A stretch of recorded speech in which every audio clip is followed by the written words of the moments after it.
Hello everyone and welcome back to my channel Lessons at Fingertips. Here we discuss on some important topics in really simple words so that it's easier for you all to understand and keep things in mind. So today our topic of discussion is going to be the part 2 of my previous topic. We are still continuing with the series of money. So what are we going to discuss today? We are going to discuss the different approaches of money. Okay, different approaches for the definition of money. Now you see, we have already discussed what are the functions of money. We can differentiate the functions of money into primary functions and secondary functions. For primary functions, we just have money acts as a medium of exchange and money acts as a measure of value. And for the second function, we have like money acts as a store value, money has a store value. Then money acts as a standard of deferred payment, like many other things. So those were in the secondary factors. So now we will discuss about the different approaches, okay, for the definition of money. The first one, we have two main approaches. One is the conventional approach, another is the modern approach. Definitely from the name itself you can understand that what is conventional approach. It is related to the primary functions of money. It is just covered under the primary functions of the money.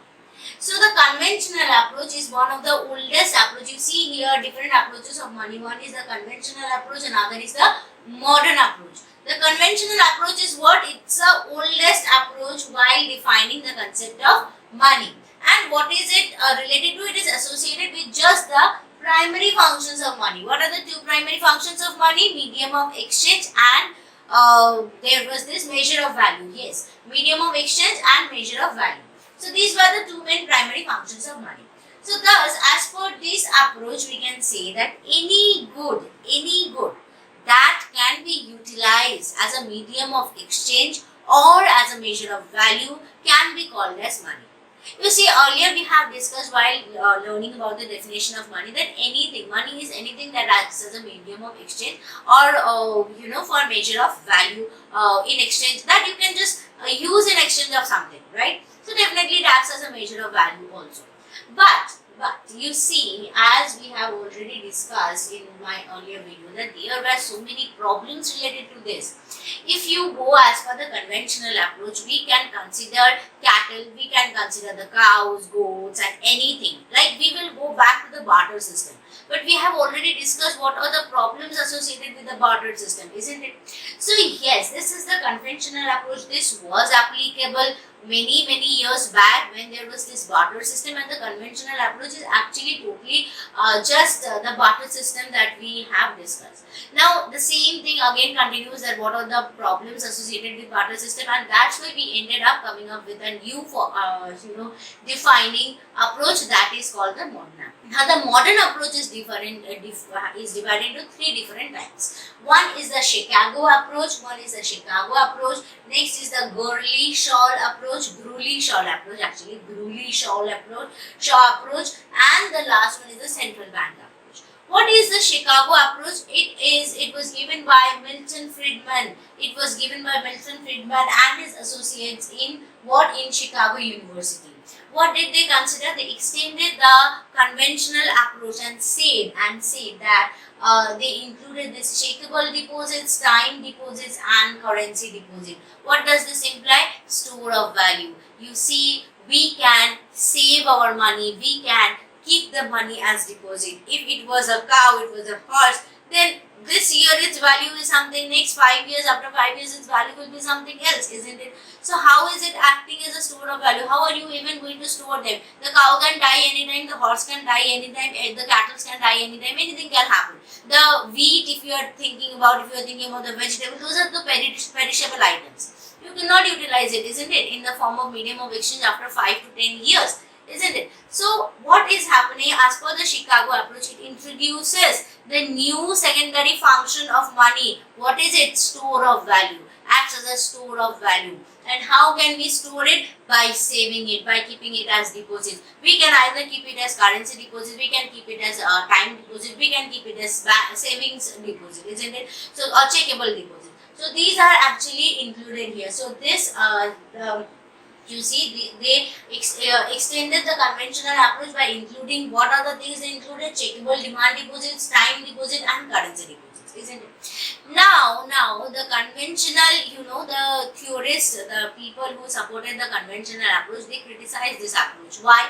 They say that time deposits are not the most liquid form of are not the most liquid form of money that you can say. It's not easily available. What is time deposit? After a fixed period of time, you can take out the money, like the fixed deposit. You see, if the time span, if the locking period is 5 years, then after 5 years, you can take out the deposit. Okay, before if you do it, you won't get the interest. So that is the time deposit. After a certain time, you will get the deposit will be matured.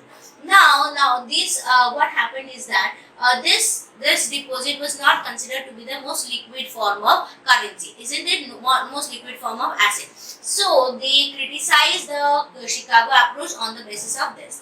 But the Chicago approach, through the Chicago approach, they also said that although it's not easily available, but time deposits plays an important role in determining what is the national income of the country. Isn't it? It plays an important role because the accounts are kept with the bank, right? When you are calculating the whole of the national income, the GDP, you are taking into account all those things also. So they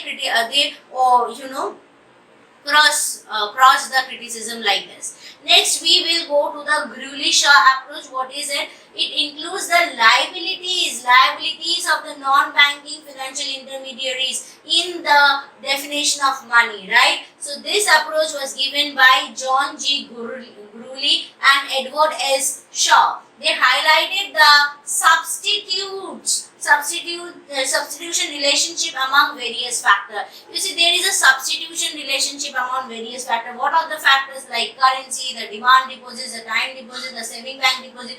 Because you don't actually know that which one you are going to approach for, right? So there are so many substitutes.